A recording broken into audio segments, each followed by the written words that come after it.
Don César Vidal Manzanares. Bienvenido. ¿Cómo estás, César? Pues muy bien hallado, encantado de recalar de nuevo en Chile, aunque sea en formato virtual.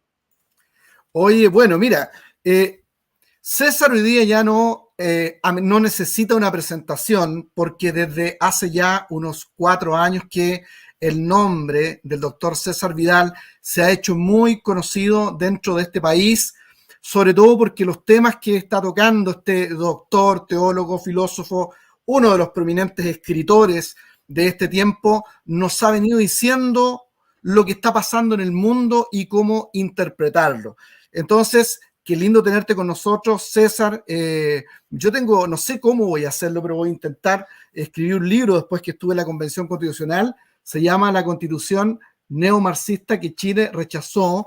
Y todo lo que tú nos dijiste, no solo a través de tus libros, sino en las entrevistas que tuvimos contigo en esos tiempos de conversación, se cumplió todo, César.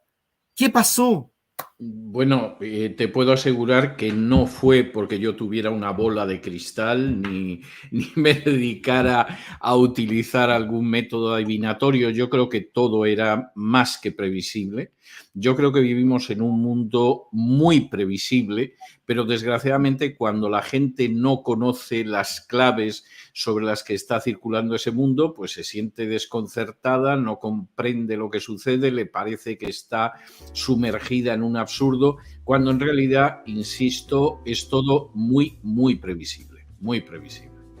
Oye, pero bueno, mira, tú escribiste un libro que aquí en Chile corrió.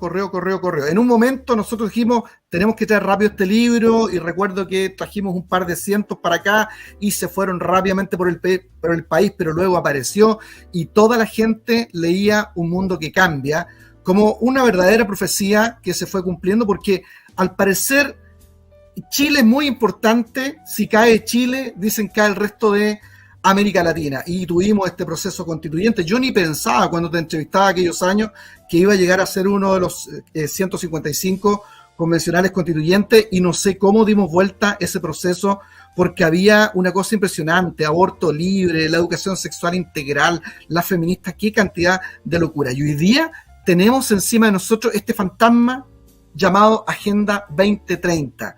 Y quisiéramos saber, César, ¿qué es la Agenda 2030? Explícanos, por favor.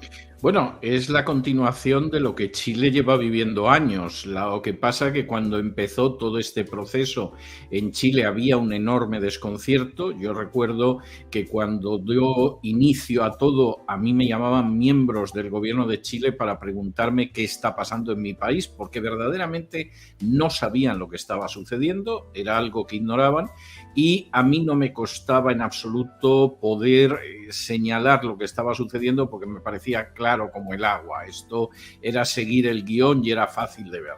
En estos momentos, Chile sigue siendo un objetivo privilegiado de la agenda globalista, que en su versión ONU tiene el nombre de Agenda 2030, pero que no es ni mucho menos solo esa Agenda 2030, es solamente una de las maneras de denominarlo.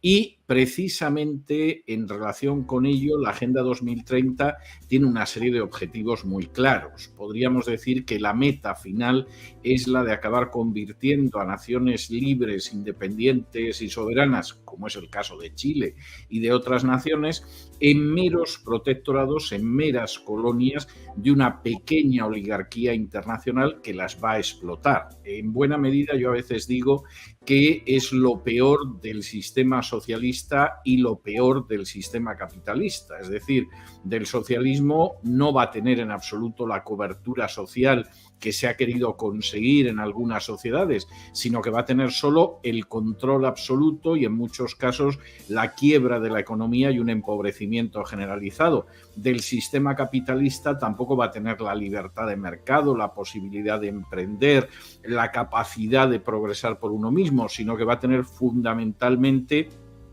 una ley de la selva en la cual fuerzas de carácter transnacional, que al final son muy pocas personas en todo el mundo, esto hay que decirlo, van a ser las que van a decidir el futuro de las naciones, como si estuvieran jugando en un momento determinado al Monopoly, al Palé, a cualquiera de estos juegos de mesa, donde uno decide lo que va a pasar con una ciudad.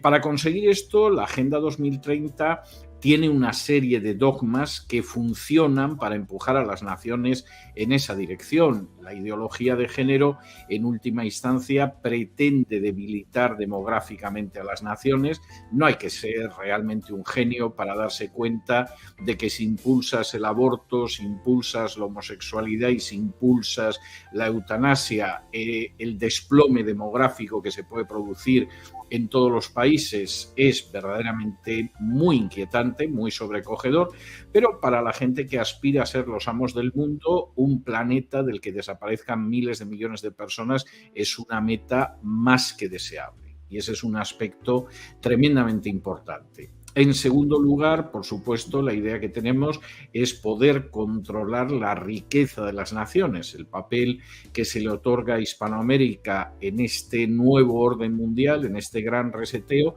es el de ser simplemente un inmenso caladero de materias primas. Nos interesan sus materias primas, no tenemos el menor interés ni en su bienestar, ni en su desarrollo, ni en su prosperidad.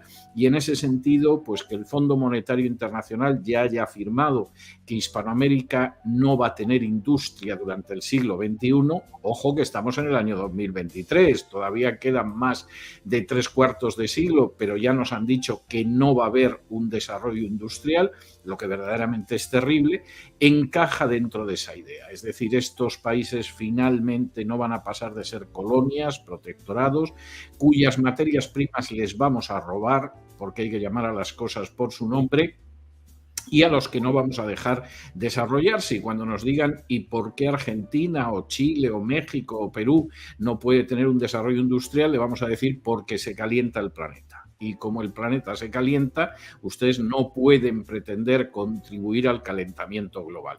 Claro, esas naciones de Hispanoamérica podrían decir, oiga, que el planeta lo calienta mucho más China o India o ustedes mismos. Pero, por supuesto, esto no pasa de ser absolutamente una excusa. Y en tercer lugar, y esto a mí me parece muy importante, hay todo un proceso en marcha en estos momentos, todavía incipiente, todavía casi comenzando, para ir vaciando totalmente de soberanía a las distintas naciones. Es decir, ustedes no van a decidir su legislación sobre la familia, ustedes no van a decidir su marcha económica, ustedes no van a decidir en absoluto su destino y su futuro. Eso nosotros se lo decidimos.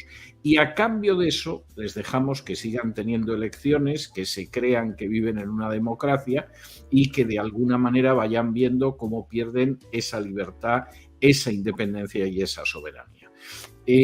La Agenda 2030, lamentablemente, como la agenda globalista, está siendo asumida no solo por la izquierda, sino también por buena parte de la derecha, con lo cual de pronto te encuentras en países donde al final los dos candidatos principales están en la misma historia. Es lo que pasa, por ejemplo, ahora en España, que va a tener unas elecciones en julio y los dos partidos más importantes están en la agenda globalista. Es lo que pasa también en una Guatemala, donde da la sensación de que ha habido un gigantesco fraude electoral precisamente para que pasen dos candidatos de la agenda globalista, y ahora mismo la Corte Constituyente está procediendo al recuento de los votos porque hay indicios importantes de fraude, y es lo que pasa en buena parte del mundo. Es decir, el interés de esa agenda globalista es que, bueno, sí haya dos candidatos, pero que los dos candidatos al final vayan a desempeñar el mismo cometido, vayan a realizar las mismas funciones.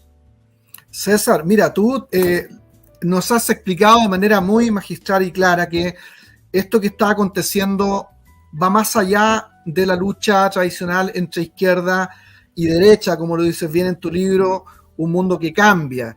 Y efectivamente nosotros vemos que hay partidos, por lo menos en Chile, sobre todo el caso de Evópoli, y hoy día está pasando con Renovación Nacional y la UDI, que son afines a todas estas causas de carácter identitario. La Convención Constitucional que se rechazó era una constitución hecha para 4 grupos: el movimiento ecologista, el movimiento indigenista, el movimiento de diversidades sexogenéricas y el feminismo radical, que era el más poderoso de todos. Pero mi pregunta va por este lado, César. ¿Por qué es más fuerte esta ansia de utilizar a la izquierda y por qué la izquierda se deja utilizar en esta agenda de grandes poderes transnacionales cuando se supone que la izquierda defiende al pueblo, que odia la acumulación de todo, principalmente el capital? Debería odiar lo transnacional, pero son principalmente sujetos identitarios que articula la izquierda. ¿Por qué eso? Porque la izquierda se ha quedado sin mensaje. Este es un fenómeno histórico que tiene paralelos, no es la primera vez que sucede en la historia, pero hay movimientos políticos y sociales a lo largo de la historia que de pronto se quedan sin mensaje y que acaban desapareciendo, aunque hayan sido muy importantes en una cultura, en una civilización o en una nación concreta. El problema con la izquierda es que la izquierda ha ido perdiendo totalmente su mensaje desde el momento en que en un momento determinado decidió que no iba a ejecutar una revolución, cosa que seguramente es positivo, pero que ese mensaje efectivamente lo perdió. Y por otro lado, abogó por una especie de socialdemocracia, pero claro, en un momento en que muchos de los supuestos de la socialdemocracia también los impulsan los partidos conservadores, pues la izquierda se ha quedado sin nada y entonces al final la izquierda tiene que quedarse con un poquito de feminismo, con un poquito del lobby LGTB, con un poquito de ecologismo, etcétera, etcétera, para presentar un mensaje que de alguna manera parezca que mantiene esa preocupación. Pero claro, la izquierda ha arrojado por la borda totalmente la defensa de la clase obrera, que por decirlo de alguna manera era lo que justificaba la existencia de la izquierda, ¿no? La izquierda, al menos en teoría, pretendía defender a los trabajadores. Bueno, pues como evidentemente muchos de esos trabajadores se han convertido en clase media, tienen una visión que no es la de la revolución, ni mucho menos, los modelos revolucionarios han fracasado estrepitosamente, pues la izquierda acaba asumiendo todo esto de una manera muy triste, porque claro, los votantes de la izquierda siguen creyendo en ciertos cambios sociales que ya les han hurtado y que ya les han robado, porque no se van a producir y porque además todo va dirigido en torno al indigenismo, al feminismo, etcétera, etcétera. Y por otro lado, pues evidentemente esto al final está movido por poderes transnacionales. ¿Los dirigentes de la izquierda saben esto? Bueno, yo creo que no hay ninguna duda al respecto de que lo saben. Es decir, yo estoy convencido de que el secretario general del Partido Socialista Obrero Español, Pedro Sánchez, sabe perfectamente quién dicta estas consignas y, por ejemplo, nada más llegar al poder en España hace pocos años, tuvo un almuerzo con George Soros para que George Soros le dijera lo que tenía que hacer. Y George Soros, no nos vamos a engañar, no es un proletario, no es un dirigente sindical, no es un socialista histórico ni cosa parecida. ¿Sucede eso mismo con Petro? Hombre, Petro ha ido incluso de chofer, de conductor de Bill Clinton. Petro habrá tenido un pasado de guerrillero, de terrorista radical, etcétera, pero Petro no es nada más que una marioneta de esa agenda globalista. Todo lo que está planteando políticamente no es nada más que agenda globalista y ayudar a los viejos compañeros de armas. No hay otra cosa en la política de Petro y es el caso de Boric también. Es decir, al final tú dices, bueno, ¿realmente su política es una política auténticamente de izquierdas? Bueno, es de esta izquierda, pero yo no diría que esté articulando ninguna medida que vaya a ayudar en términos generales a los trabajadores, que pueda permitirles ascender socialmente, que les ayude a mejorar su suerte. Todo lo contrario, las medidas que articula son muy dañinas para la economía y siempre que se daña la economía, a quien hace más daño es a los más desfavorecidos. Y luego, eso sí, esa Agenda 2030 en vena, porque al final la izquierda se ha quedado sin nada. En medio de esa situación, sería de esperar que la derecha supiera mantener ciertos valores que son típicos de la derecha. Bueno, pues vamos a mantener el libre mercado, la defensa de la familia, las libertades, es decir, una serie de elementos de este tipo. Pero la derecha también está abrazando en muchísimos casos esa misma agenda globalista. Que un antiguo ministro de Asuntos Exteriores, democristiano por más señas, miembro del último gabinete, del último gobierno de la derecha en España, del Partido Popular, con Mariano Rajoy, que era el ministro de Asuntos Exteriores, García Margallo, haya dicho que la Agenda 2030 es el Evangelio, pues ya dice bastante de hasta dónde puede aunarse la visión de la izquierda con la derecha en relación con la Agenda 2030. Y esto finalmente es el final de la soberanía nacional. Yo creo que aquí hay que hacer un llamamiento a la gente, no a que defienda usted a la izquierda o a la derecha, independientemente de si usted se siente más identificado con la izquierda o con la derecha. Lo que usted tiene que defender es la libertad, la independencia y la soberanía de su país. Porque como la Agenda 2030 salga adelante, su país no va a pasar de ser una colonia, no va a pasar de ser un protectorado, donde puede haber una democracia más o menos formal, pero donde el país va a ser mantenido en la pobreza y donde el país va a ser saqueado de la manera más escandalosa, precisamente en favor de poderes de carácter transnacional. Poderes de carácter transnacional a los que se ha opuesto tradicionalmente la izquierda, pero también sectores importantes de la derecha, pero que en estos momentos las propias izquierdas están encantadas de sumarse a ello. Hoy mismo, Luciano, si me permites contar la anécdota, porque yo creo que es muy significativo, hoy mismo tenía lugar un encuentro que para mí es auténticamente una fotografía de lo que es la Agenda 2030. El encuentro tenía lugar en el Vaticano y con el Papa Francisco se reunía Bill Clinton y el hijo de George Soros, que es el heredero proclamado por su padre de ese trabajo en pro de la agenda globalista. No hace falta que te diga que la cara de alegría que tenían Clinton y el Papa Francisco, bueno, es como si fueran compañeros de jugadas de póker de todos los fines de semana. Estaban felices los dos. Y esto indica lo que en última instancia es esa agenda globalista. Es decir, el hecho de que castas muy privilegiadas, bueno, están convencidas de que esta vez no es que se van a quedar con el 99% del pastel, se van a quedar con el 100% del pastel. Oye, se me vienen muchas cosas a la cabeza cuando te escucho. Me dan muchas ideas para escribir, para pensar, para desarrollar, César. Pero mira, la gente se hace algunas preguntas y qué bueno tenerte aquí para poder vertirlas sobre tu conocimiento. Esta Agenda 2030 son una cantidad, un poquito de objetivos, 17 objetivos de desarrollo sostenible, que cuando uno los mira, dice, bueno, estas cuestiones se escuchan re bien, ¿no?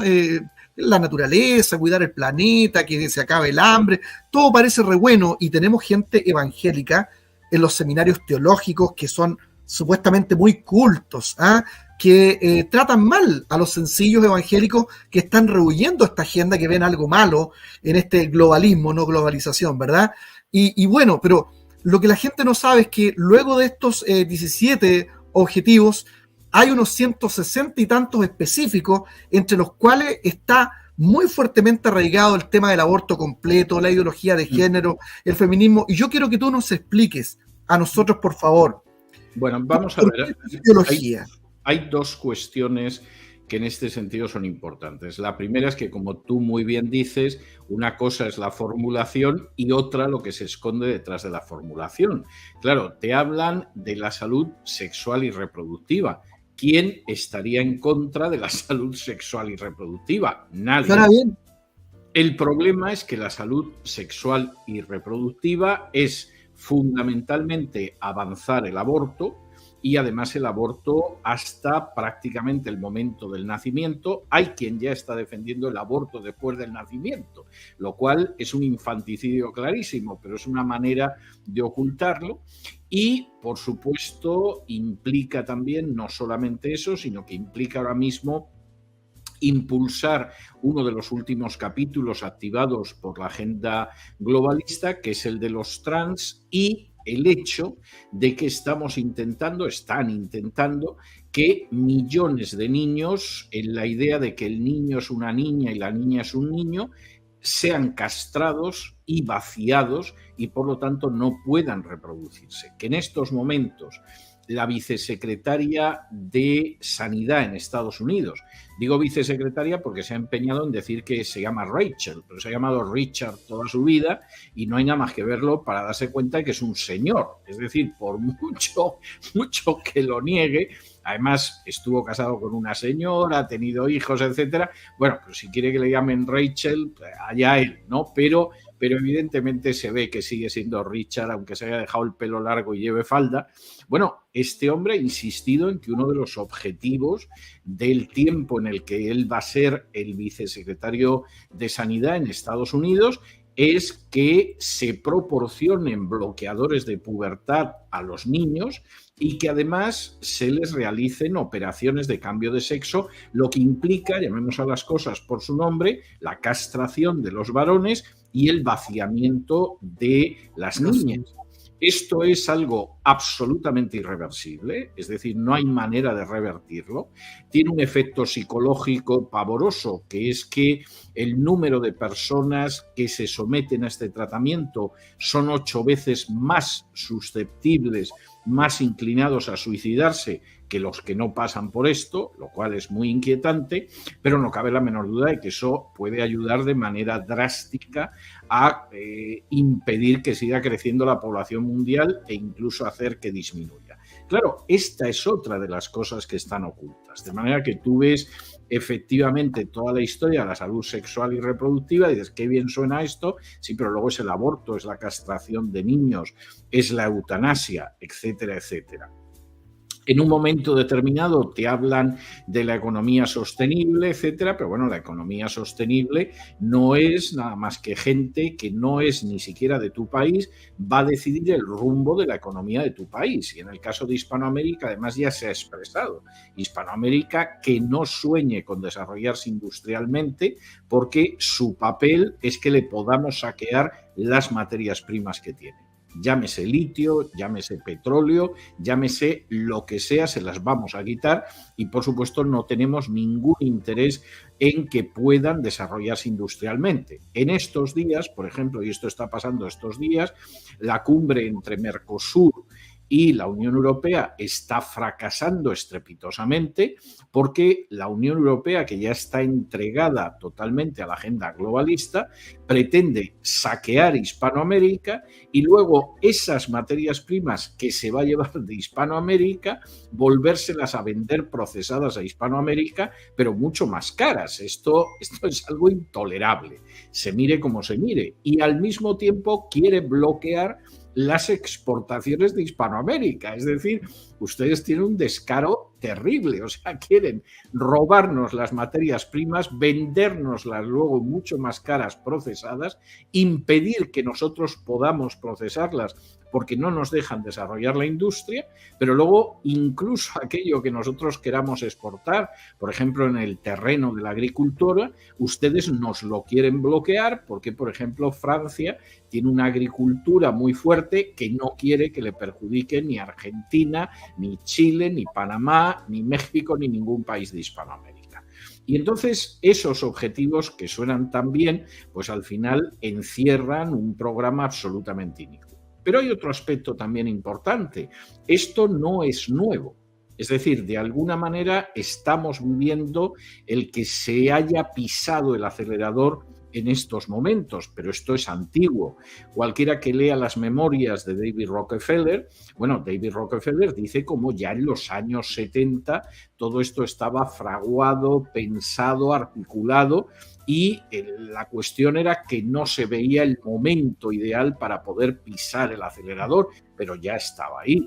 El propio informe Kissinger, que redacta Henry Kissinger, que entonces era secretario de Estado de los Estados Unidos, a inicios de los años 70 para Richard Nixon, que es algo pavoroso porque es la Agenda 2030, es un informe donde, por ejemplo, pretende que el presidente Nixon impulse el aborto en Estados Unidos, pretende que efectivamente se controle el crecimiento de la población en el mundo de cualquier manera, pero tienen que desaparecer millones y millones de seres humanos de este planeta, pretende un control enorme sobre la economía y las materias primas y posiblemente una de las cuestiones que haya que agradecerle a Nixon, por otros puntos de vista poco positivo, fue el hecho de que se negó a asumir como política de gobierno el informe Kissinger, incluida la legalización del aborto. Yo muchas veces me he preguntado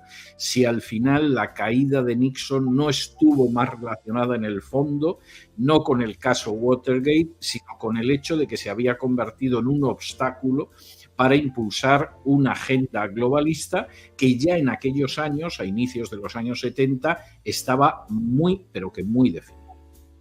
Qué manera de defraudar esta nueva izquierda, digo yo, porque te escucho hablar y las grandes luchas en las que se basaba la izquierda era terminar con la teoría de la dependencia, que es la que tú has comentado justamente, y justamente se discutieron aquí en Chile en 1948 en la CEPAL. O sea, la teoría del rezago y toda esa cosa, hoy día la está impulsando la izquierda, apoyando toda esta agenda transnacional. Pero mira, César, déjame decirte algo. Esto es tremendo. Si me permites, por contar también una anécdota de las últimas horas, porque lo que estamos hablando me viene a la cabeza cosas que he visto en las últimas horas, ¿no? Hoy estaba viendo un debate en la televisión española donde aparecía un sujeto que vivió bastante tiempo en la Alemania comunista, en la República Democrática Alemana, que sigue diciendo que es comunista. Y, curiosamente, este hombre fustiga con enorme dureza la izquierda actual.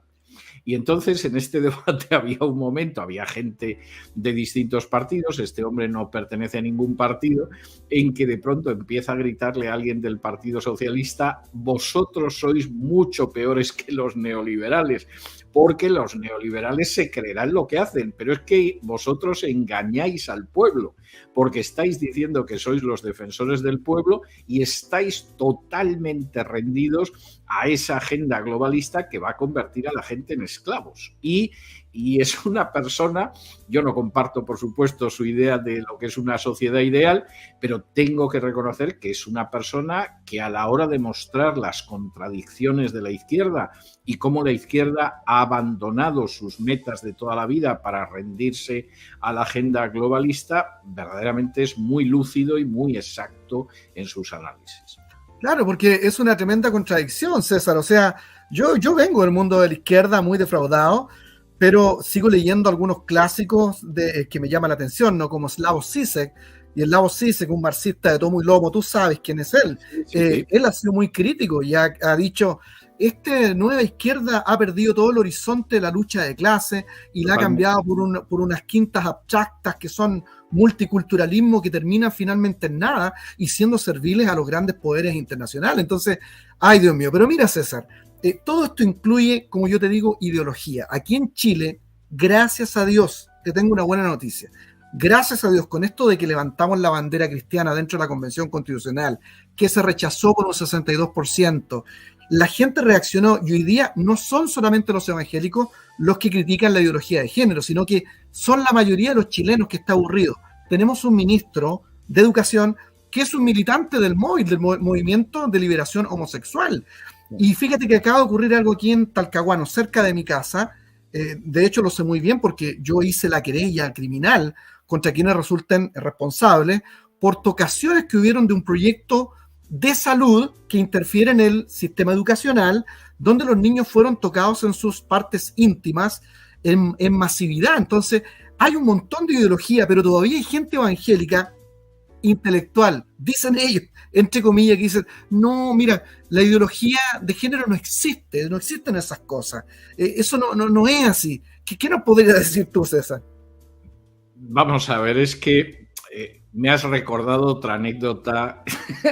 La verdad es que se ve que a estas horas de la noche a mí ya se me enredan los recuerdos como los rabos de cereza, ¿no? Hay una persona en España que dirige un programa de radio por la mañana, un programa de radio matutino, y que lleva años diciendo que no existe la agenda globalista. Es decir, la agenda globalista no existe, esto es cosa de conspiranoicos, etcétera, etcétera. Pero como es una persona que a veces se le calienta la boca, el otro día de pronto dispara en medio de su programa que la Agenda 2030 es la que nos paga el 80% de la publicidad o más en esta radio y en las otras radios también. Claro, no hace falta decir que este vídeo de esta persona diciendo esto ha corrido como la pólvora en España y, por supuesto, inmediatamente todo el mundo ha dicho, pero vamos a ver, o sea, no existía la agenda globalista y ahora nos enteramos de que sostiene el 80% o más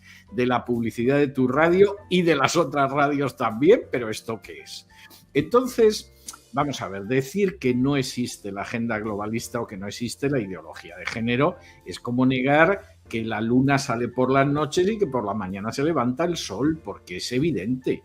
Es decir, cualquier persona que vea simplemente cómo ha evolucionado el peso del lobby LGTB en cualquier sociedad, no puede decir eso, porque es que tiene que ser alguien que viva tanto en una torre de marfil que no se entera de lo que hay. Yo recuerdo, y no hace tantos años, cuando había un día del orgullo gay. Era bastante pesado. El día cada vez ha sido mayor. Se ha ampliado una semana de desfiles. En algunos países ya es el mes del orgullo gay. Y en algunos países, además, junto con la bandera oficial de la nación, o quizá la bandera oficial de la nación y alguna organización internacional a la que se pertenece, como la Unión Europea, se iza la bandera del movimiento gay. ¿Me quiere contar a mí alguien qué lobby existe en cualquier país del mundo, que la bandera que tenga, sea la que sea, se iza como una de las banderas oficiales a pesar de que no es oficial? Hombre, no podemos negar la ideología de género y, sobre todo, no podemos negar que es un magnífico negocio. En la plataforma de televisión cesarvidal.tv, todos los fines de semana, hay un programa que dirige mi admiradísima Cristina Seguí, que se llama La Mafia Feminista. Y es un programa donde todas las semanas lo que trae a colación es multitud de casos de cómo efectivamente es un gran negocio el lobby LGTB, es un gran negocio el lobby feminista y la cantidad de dinero que esto absorbe de los ciudadanos es verdaderamente salvaje. Entonces, no neguemos una ideología que pretende cambiar las leyes de familia, que pretende cambiar la educación, que censura muy gravemente los medios de comunicación y que además, para terminarlo de arreglar, recibe una cantidad de dinero que podría dedicarse a cosas mejores, pues prácticamente en todos los países del mundo. La semana pasada, o sea, es que estamos hablando de lo cercano, porque podríamos hablar de esto durante días. La semana pasada, más de 500 personajes de Hollywood firmaron un manifiesto pidiendo a las redes sociales que censuraran a aquellos que no se doblegaran ante la ideología de género. O sea que para no existir, esto verdaderamente está muy activo, ¿eh? O sea, esto es como negar que existía la peste negra mientras la gente se iba muriendo de peste negra por millares, ¿eh? Y, francamente, si eso es lo que se entiende por intelectual en ciertos círculos, yo creo que eso más bien es lo que se entiende como ciego total y absoluto para cualquier persona que hable en español.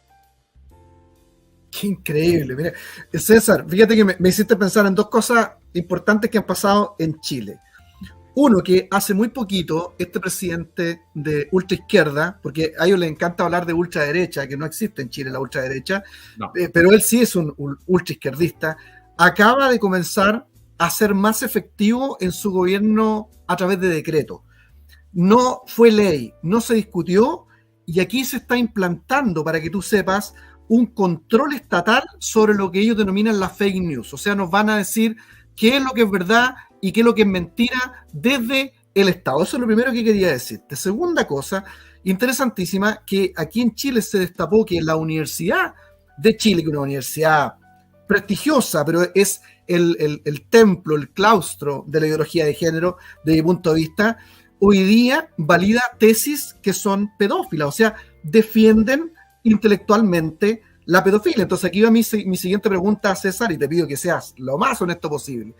¿Por qué estas familias poderosas de la tierra internacionales terminan defendiendo estas políticas que tienden hacia la pedofilia y a esta locura ideológica? Bueno, no te va a consolar nada lo que te voy a decir, pero lo que estáis sufriendo en Chile es un movimiento universal. Es decir, la pedofilia o la paidofilia como el próximo jalón, la próxima meta de la ideología de género, esto es indiscutible. Esto ya es un fenómeno mundial. Cuando algunos esto lo anunciamos hace décadas, nos miraban como diciendo estos se han vuelto locos, esta es gente descerebrada, fanática, etcétera. Bueno, pues ya está aquí. Recuerdo muy bien. Ya está aquí. O sea, esto es algo absolutamente obvio y no tiene vuelta de hoja. ¿Por qué esas élites lo defienden? Pues mira, el viernes de la semana pasada, en mi programa de radio, en La Voz, tuvimos una entrevista larga, prácticamente una hora, con una mujer que trabaja intentando rescatar a niños que entran en las redes de explotación sexual. Y, en fin, era una entrevista, además la emitimos en español y en inglés, pero era una entrevista que se te quedaba el cuerpo como si te hubiera pasado por encima un tren de mercancías cuando concluía. Pero una de las cosas que ella contaba es que hay toda una industria de tráfico de niños para explotarlos sexualmente. Y en algunas ocasiones esos niños son secuestrados y se trafica con ellos, pero en otras ocasiones esos niños van a parar a instituciones estatales que se supone que tendrían que tutelarlos y protegerlos, pero que, por ejemplo, los alquilan por un fin de semana para que hagan con ellos lo que quieran. Claro, cuando esto empezó a surgir en algunos países, la pregunta que nos hicimos algunos es: bueno, pero esto será algo excepcional. Es decir, de pronto te encuentras con que un hogar para menores, para niños, han descubierto que alquilan a los niños, que los prostituyen, etcétera, pero esto tiene que ser algo excepcional. Bueno, lo que hemos ido viendo en los últimos años es el caso de nuevo de Cristina Seguí, pero es el caso de otra gente y nosotros lo hemos ido recogiendo, es que esta es una conducta sistémica y sistemática. Es decir, se está utilizando en muchos países instituciones estatales que supuestamente deberían proteger a los menores para abusar de esos niños. Y entre la gente que abusa de ellos, y esto supongo que no le sorprenderá ya a nadie, pues se encuentra gente situada muy arriba dentro de la pirámide social, que en ocasiones son políticos y en ocasiones no son políticos, pero evidentemente no es el zapatero de la esquina de tu casa, sino que estamos hablando de gente que pertenece a élites. Y entonces esto no puede sorprender, porque por otro lado es algo que está anunciado desde hace mucho tiempo. Yo recuerdo cuando, siendo yo todavía muy joven, estamos hablando de los años 70, Michel de Foucault concedió una serie de entrevistas en la radio francesa que luego se publicaron como libro, en las que el conocidísimo y notable desde muchos puntos de vista filósofo Michel de Foucault defendía las relaciones sexuales con niños. Y decía que esto era algo que no podía penalizarse, que tenía que abordarse con libertad, etcétera. Y en un momento determinado firmaron un manifiesto a favor de las relaciones sexuales con niños, pues gente de la talla de Jean-Paul Sartre o de Simone de Beauvoir, aparte de Michel de Foucault. Es decir, no estamos hablando de cuatro locos que se reúnen en un centro oscuro. Estás hablando, en ese caso, de buena parte de la élite intelectual en Francia. Pero por lo menos estos no lo negaban. No decían que no existía. Lo decían y además insistían en que había que despenalizarlo, que había que legalizar.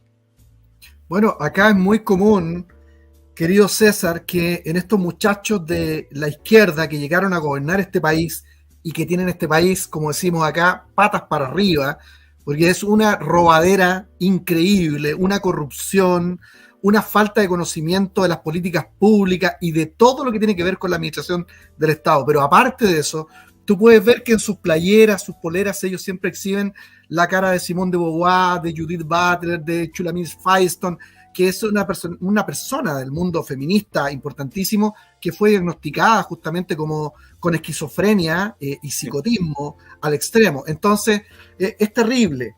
Pero, mira, la pregunta que te quiero hacer es la siguiente. No, este es otro de los problemas, Luciano, discúlpame que te interrumpa. Adelante, vamos. Y es que hemos llegado a una situación en la que los locos son los que gobiernan el manicomio. Eso es. O sea, es que esto es terrible tener que decirlo, pero que aparezca un hombre, que además es un hombre y se ve que es un hombre, se ponga una falda en el uniforme y como lo ha nombrado el presidente Biden, vicesecretario de Salud, te diga que, por supuesto, no se puede tolerar que no se permita la castración de niños o el vaciamiento de niñas y el hecho y que se prohíba el que se les proporcionen bloqueadores de la pubertad y que uno de sus objetivos es conseguir eso, es que verdaderamente tenemos a los locos al frente del manicomio. Este señor no es un filósofo, que estaría muy mal que un filósofo lo dijera, pero bueno, o un político enloquecido. Es que estás hablando del número 2 de la salud americana. O sea, increíble. Esta es una situación que se repite en todas partes y en distintas áreas. Y en muchos casos es obvio que hay gente muy desajustada defendiendo estas políticas. A veces seguramente es gente malvada, pero en muchos casos es gente muy desajustada y tú dices, pero bueno, ¿en qué mundo vivimos en que gente que necesitaría un tratamiento para ayudarles a superar problemas serios que tienen son los que deciden que toda la sociedad tiene que ser como ellos? Es que es algo delirante. Oye, César, oye, bueno, mira, aquí hay un comentario interesante, porque ya en Chile incluso hay organizaciones no cristianas, pero que defienden la familia, que claramente tienen antecedentes para decir, mire, saben que esta cuestión del aborto incluso están ligadas a las grandes farmacéuticas, a la Planet Parenthood, y esto tiene que ver con tráfico de órganos, con el tema de las vacunas, tiene que ver con todo eso. Y ahora nos aparece la película de Mel Gibson. ¿Qué habrá de realidad en estos temas que se van a tratar ahí, en esa película?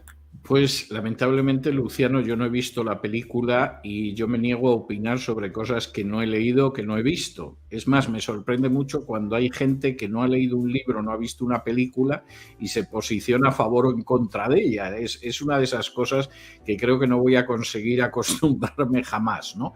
Ahora bien. ¿Ha habido una lucha contra la película? ¿Sí? ¿O no? Obviamente. Ahora que existe un tráfico masivo de niños, eso es indiscutible.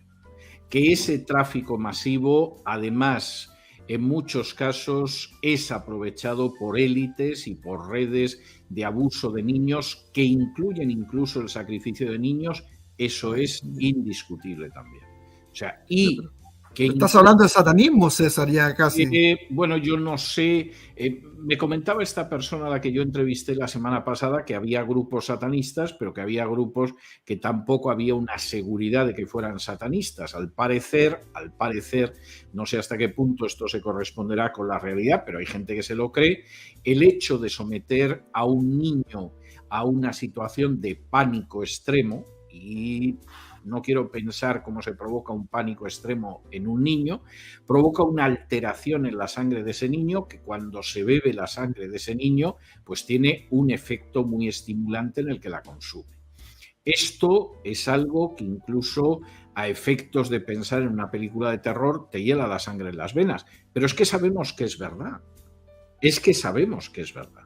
Y claro, realmente el que esta gente sea o no sea adoradora del diablo casi es secundario. Lo cierto es que es una acción absolutamente pavorosa. Y esa es una realidad. Esa es una realidad. Y, por supuesto, vamos avanzando a pasos agigantados en el sentido de admitir esa legalización de la pedofilia. No solo eso, voy a ir todavía un paso más. En estos momentos, y yo lo digo con inmenso dolor como ciudadano americano que soy, la administración Biden es una impulsora del chantaje a las distintas naciones para que se arrodillen ante la ideología de género. La gente que cree que no existe la ideología de género, o que por lo menos lo dice, debe saber que hace muy pocos meses se reúnen con los representantes de las naciones africanas, enviados de la administración Biden, de la Unión Europea y de Naciones Unidas, para decirles que van a pasar muchísimo hambre si no aceptan la ideología de género en sus legislaciones. O en esas legislaciones entra el matrimonio homosexual, la adopción de niños por parejas homosexuales, el aborto, o van a pasar mucho hambre. Y las naciones africanas responden con una dignidad y una gallardía que a mí me gustaría encontrarla en Europa y en buena parte de Hispanoamérica también, porque dicen, bueno, no se preocupen, nosotros no vamos a incorporar eso a nuestras legislaciones y ya encontraremos quién nos venda alimentos. Quien les está vendiendo alimentos fundamentalmente Rusia y la India. Para decirlo claramente, pero en cualquiera de los casos esta gente dice, pero bueno, ¿ustedes quiénes se creen que son para en un momento determinado chantajearme con el hambre de mi pueblo, con la necesidad de mi nación para que yo acepte una indecencia y una inmundicia y una iniquidad como es la ideología de género? De manera que aquellos que niegan la ideología de género, yo sinceramente no sé en qué planeta habitan, pero no es en el planeta Tierra. Bueno, mira, César, nos están quedando como 8 minutos. Contigo siempre el tiempo se va, pero demasiado rápido. Pero bueno, mira. Ay, señor. ¿Por qué entonces todavía hay gente evangélica en los seminarios? Yo insisto, si sabemos que esta ideología de género toma como principales sujetos identitarios a las diversidades sexogenéricas, LGTBQ+, y todos estos géneros absurdos, toda esta locura y el feminismo, y ellos insisten en tener dentro de sus mallas curriculares búsqueda de feminismos y cuestiones patriarcales en el Nuevo Testamento, y te hablan de descolonizar el Nuevo Testamento, y adquieren todo este vocabulario marxista cultural. ¿Qué pasa con esta gente evangélica, César? Bueno, vamos a ver. En primer lugar, hay gente que es muy ignorante y en su ignorancia cree que sabe. Esto, desgraciadamente, no solo se da en el terreno de la teología, sino de muchas disciplinas. Es decir, la gente ignorante suele cubrir su profundísima ignorancia con el fanatismo dogmático. Es decir, yo repito el dogma de moda y con esto callo a cualquiera y oculto que en realidad soy un ignorante, pero verdaderamente escandaloso. Esa es una explicación para algunas personas. En otros casos la cosa es peor. El año anterior a la crisis del coronavirus, al inicio de la crisis del coronavirus, se produjo en Bogotá, Colombia, un gran concilio, una mega reunión de todas las organizaciones LGTB de Hispanoamérica. Y llegaron a 3 conclusiones, y además de manera unánime. Primero, el avance de la ideología de género y de la agenda globalista no va como nosotros queremos. Hemos conseguido algunos avances, pero estamos detenidos, estamos encallados. Segunda conclusión, la culpa es de los evangélicos. Nosotros siempre pensamos que la religión mayoritaria en Hispanoamérica, que es la Iglesia Católica, nunca dudamos de que íbamos a pactar con ella. No sabíamos el precio de pactar, pero que íbamos a pactar, eso era claro. El problema es que estos malditos evangélicos han surgido debajo de las piedras, no tienen un orden jerárquico que obedecer y, por lo tanto, al ser organizaciones grassroots, como dicen aquí en Estados Unidos, de base, pues nos han frenado. Tercera conclusión, tenemos que infiltrarlos y tenemos que destruirlos. Y aquí se aprueban presupuestos muy importantes para escribir libros, para realizar documentales, para hacer series de televisión, para becar a gente que Muchos. o bien ataque a ese mundo evangélico o bien dentro del mundo evangélico esté dispuesto a recibir bastante más que 30 monedas de plata. Y cuando de pronto uno empieza a ver esto, pues claro, te comprendes perfectamente que determinadas editoriales evangélicas que fueron serias al inicio, en estos momentos estén publicando libros donde defienden una cosmovisión LGTB, por ejemplo. Y que gente absolutamente desconocida empiecen a citarse entre ellos para dar la sensación de que son muchos, al final son media docena en todo el continente. Así es. Pero efectivamente empiezan a citarse entre ellos para dar la sensación de que son la vanguardia del avance teológico. No, son un signo de hasta qué punto puede convertirse el ejercicio teológico en algo putrefacto y corrompido. Y el hecho de que esa media docena, a veces menos, se citen entre sí como apoyándose, lo único que deja de manifiesto es como esto es una enorme falsedad y es una levadura que desgraciadamente, si no sale, acaba leudando toda la masa, como enseña el Nuevo Testamento. Bueno, por eso es que es muy común hoy día ver en iglesias progresistas evangélicas que se exhiban carteles atrás del púlpito que dice bienaventuradas las que luchan por la justicia, luego cantan la canción de las feministas y salen a marchar a la marcha de las feministas, ¿no? Confundiendo la justicia de los hombres con la justicia del Nuevo Testamento, que es en la sangre de nuestro Señor Jesucristo, que es una cosa tan básica en temas doctrinales. Entonces, es terrible. César, mira, adelante, dale. Decía Cocteau, que era un fino escritor francés, que todo el mundo tiene derecho a decir tonterías. El problema es que a veces estas tonterías, según el lugar, pues son tonterías peligrosas.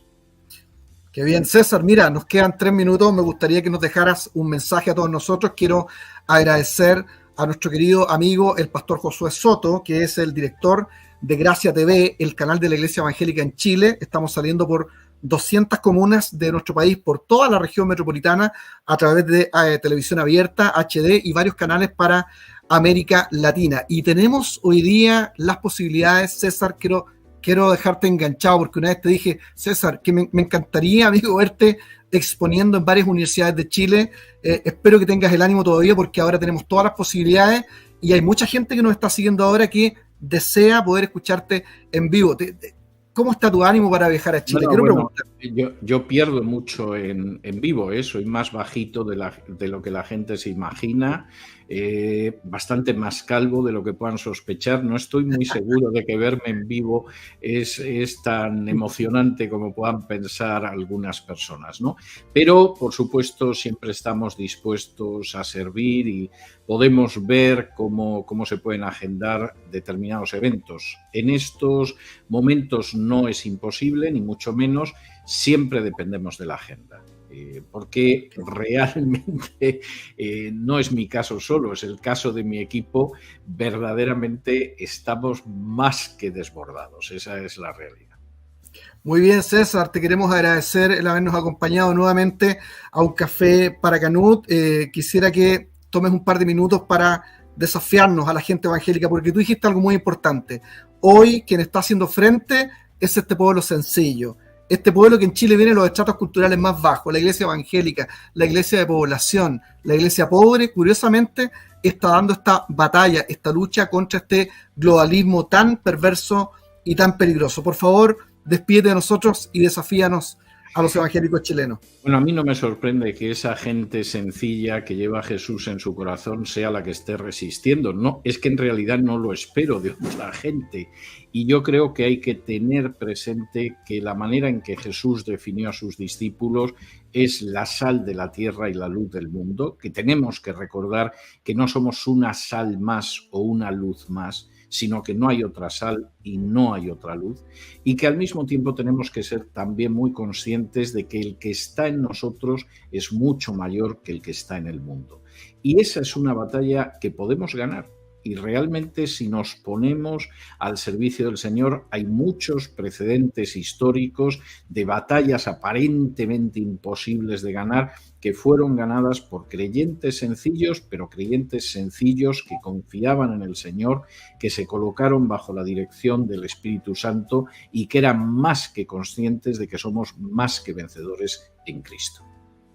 Amén. Muchas gracias, César.